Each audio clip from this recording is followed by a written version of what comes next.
So hello students.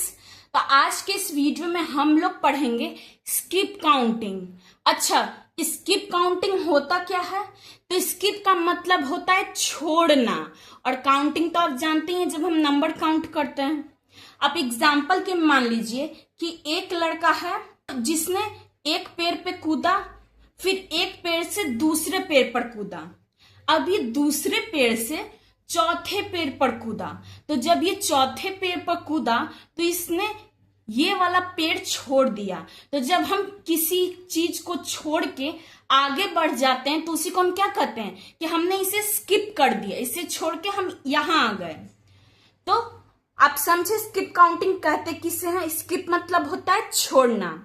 Bye twos लिखा है, मतलब कि 2 बार छोड़ना होगा। हम 2 टाइम्स छोड़ के जब आगे बढ़ेंगे तो उसको हम कहेंगे स्किप काउंटिंग बाय टूज। तो हम इसे कैसे करेंगे, चलिए आगे देखते हैं। तो स्टूडेंट्स, ये है नंबर लाइन। तो हम 10 तक स्किप काउंटिंग करेंगे।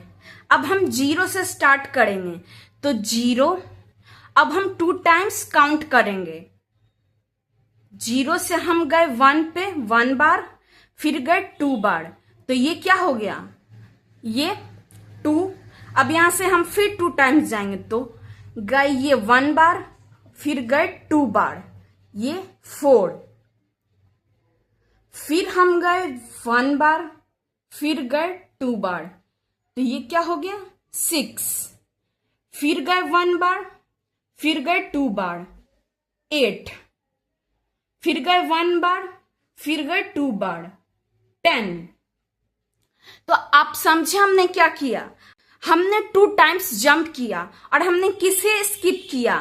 बीच वाले को स्किप किया। यहां से हम यहां गए और फिर यहां गए और इसको हमने स्किप किया। फिर यहां से हम यहां गए और यहां गए और इसको हमने स्किप किया। तो 2 टाइम्स हमने स्किप किया और ये वाले को हमने छोड़ा। हर बार ये वाले को हमने छोड़ा। इससे आप समझे कि स्किप काउंटिंग बाय टूज कैसे कहते हैं। अब मान लीजिए कि हम एक और तरह से समझते हैं कि अगर हमें लिखना है 0 से 10 तक में स्किप काउंटिंग, तो हम कैसे लिखेंगे? तो पहले हम लिखेंगे 0, फिर 0 के बाद जो नंबर आएगा 1, उसको छोड़ के उसका अगला नंबर लिखेंगे 2। अब वैसे ही 2 के बाद जो अगला नंबर आएगा 3, तो 3 को छोड़ के हम उसका अगला नंबर लिखेंगे 4। इसी तरह से 4 के बाद जो अगला नंबर आएगा 5, उसको छोड़ के हम उसके बाद वाला नंबर लिखेंगे 6। तो चलिए बच्चों, अब हम इसी तरह 20 तक स्किप काउंटिंग लिख लेते हैं। तो हमने पहले लिखा 0। 0 के बाद हम क्या करेंगे, इसके अगला नंबर क्या होगा 1, तो 1 को छोड़ के हम लिखेंगे 2। अब 2 के बाद क्या होगा 3, तो 3 को छोड़ के हम लिखेंगे 4।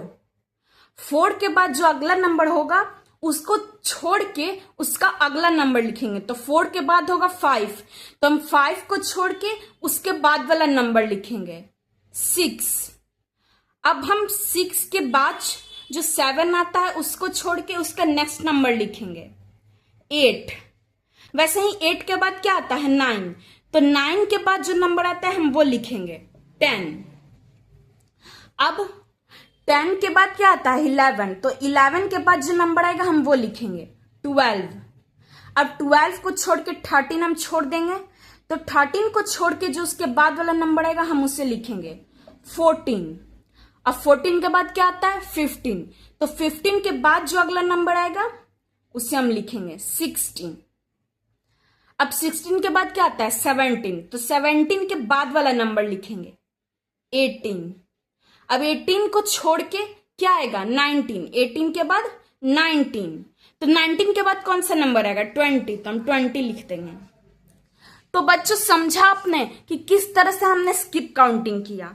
मान लीजिए कि अगर हम यहाँ पे 1 लिख रहे हैं, तो 1 के बाद जो नंबर आएगा उसको हमें स्किप करना, उसे हमें छोड़ देना है, और उसके बाद जो नंबर आएगा उससे हमें लिखना है। तो जैसे कि हमने 1 लिखा, 1 के बाद आता है 2, तो 2 को हम स्किप कर देंगे, छोड़ देंगे।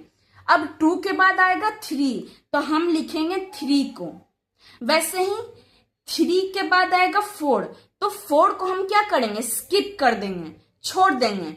अब 4 के बाद क्या आएगा, 5, तो हम 5 को लिख देंगे। तो बच्चों आपने समझा कि स्किप काउंटिंग किसे कहते हैं। एक छोड़ के जिसे लिखा जाता है उसे ही हम स्किप काउंटिंग कहते हैं, और ये 2s वाला स्किप काउंटिंग था। तो अभी के लिए इतना ही, मिलते हैं अगले वीडियो में।